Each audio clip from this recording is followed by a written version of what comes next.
What's up everybody, welcome back to part 4 of this 12 recipes of Christmas series that I'm doing. Today we're going to be making apple cider donuts. So this is going to be a cake style donut, but it's going to be a little bit more fluffy and have a hint of apple flavor, plus all of those nice Christmassy spices that we have seen in this series plenty of times thus far. So let's dive into making these apple cider donuts. Alright guys, this is going to be a quick one today. Let's start with 3.5 cups of all-purpose flour. To that you are going to add 2.5 teaspoons of baking powder, 1/4 teaspoon of ground cloves, 1 teaspoon of salt, 1 teaspoon of ginger, 1 teaspoon of ground cinnamon, half a teaspoon of nutmeg, and half a teaspoon of baking powder. Now keep in mind these spices are really just to be a background flavor, so don't go too overboard if you want to sub or take out any of these. Now add all of that to your flour, then just give that a quick whisk. Really be sure all of these spices, baking powder, and baking soda gets thoroughly incorporated into your flour. To a separate bowl, add half a cup of full fat sour cream. Then we are going to add in half a cup of apple butter. If you don't have this, you can just roast some applesauce. It's the same exact thing. And then we're going to add in 2 teaspoons of pure vanilla extract. Then just mix that up like you're making some sort of apple butter painting. You are also going to reduce 2 cups of apple cider on your stove to a half cup, then add that in. Link in the description for my holiday drinks video, but you can also buy this at the store. To a stand mixer or a mixing bowl, add 2 large eggs. Go ahead and break those down for a second. Then add in half a cup of white granulated sugar, followed up with a 1/4 cup of light brown sugar. Then you're going to drop your stand mixer down and beat this on like a medium or medium high, and you really want to incorporate some air into this. So this is the initial appearance of this egg sugar mix. So you just really want to mix this and whisk it really vigorously until it becomes double in size. So it'll incorporate a lot of air into this, but you don't want to do it too much. I would say 1 or 2 minutes, and it should be nice and thick and doubled like this. To your eggs and sugar, you want to slowly stream in 4 tablespoons of unsalted butter that has been relatively cooled. You want to do this so it emulsifies and mixes in. Do not pour it in all at once. Once your butter has been fully incorporated, add your paddle attachment and then add in a little bit of your flour, and you want to switch between the flour and the liquid mix, and you want to start with your flour and ultimately end with your flour. I don't know why you do this, but for cakes it is some type of technique and it will result in a better donut or cake.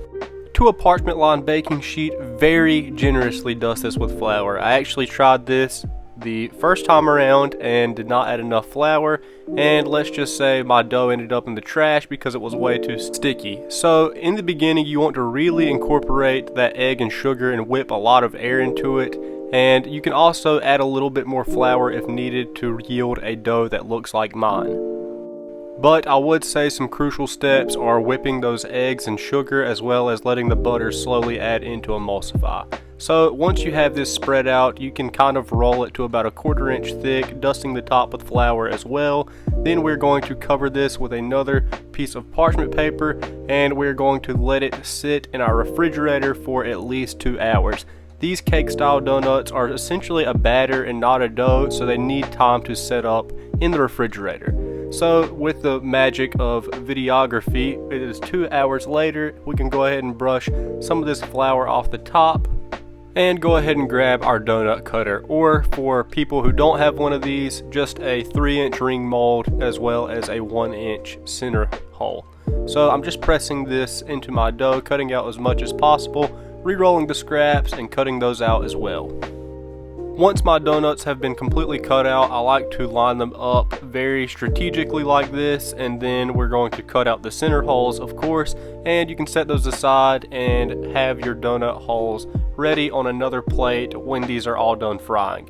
So the reason I like to line these up is to essentially cut a square for each of these donuts, and this is going to make getting them into the fryer much easier. So I think you get the idea of what I'm doing here. Also, on the first ones that we cut out that had an enormous amount of flour, you can go ahead and brush that off and toss it out to the side. That way we don't get any burnt bits in our oil. Now for our frying station, we need a medium or large size pot, and you're going to fill that up 2 inches to 3 inches high with a neutral oil like canola oil or peanut oil, and you're also going to need a fry thermometer. To the left of this, I have a wire rack and baking sheet to immediately set these donuts on once they come out of the fryer. Also, I thought tongs would be a good idea to transfer these donuts, but a slotted metal spoon worked the best. So let's talk some temperatures here. You want to keep this between 325 and 350 for ideal frying. Keep in mind that once you add anything to hot oil, it's immediately going to bring the temperature down. So I initially like to start this fry out on about 350, which is kind of the top end. Then you're going to cook these for 2 minutes, essentially 1 minute per side. That way they get evenly cooked and nice and golden brown. If your donuts are kind of sticking to the bottom, you can nudge them, but they will come up eventually and float. So once these come out, we need 1 cup of granulated sugar and 2 teaspoons of cinnamon, and we're immediately going to dust these in once they've cooled a little bit. You still want them to be hot because the sugar is going to stick better, and really generously dust the top of this, shake it off, and there you have it, guys, apple cider donuts. Alright everybody, that is it. These donuts were extremely good. They have a hint of a kind of twangy, sour flavor from the apple cider, and obviously a hint of apple flavor from the apple cider and the apple butter, and you get all those nice warm spices in the background. I highly recommend making these. I personally found that the texture of these were actually better than the maple bacon donuts that I made in a previous video. So I highly recommend making these. That would be a great addition to your Christmas morning.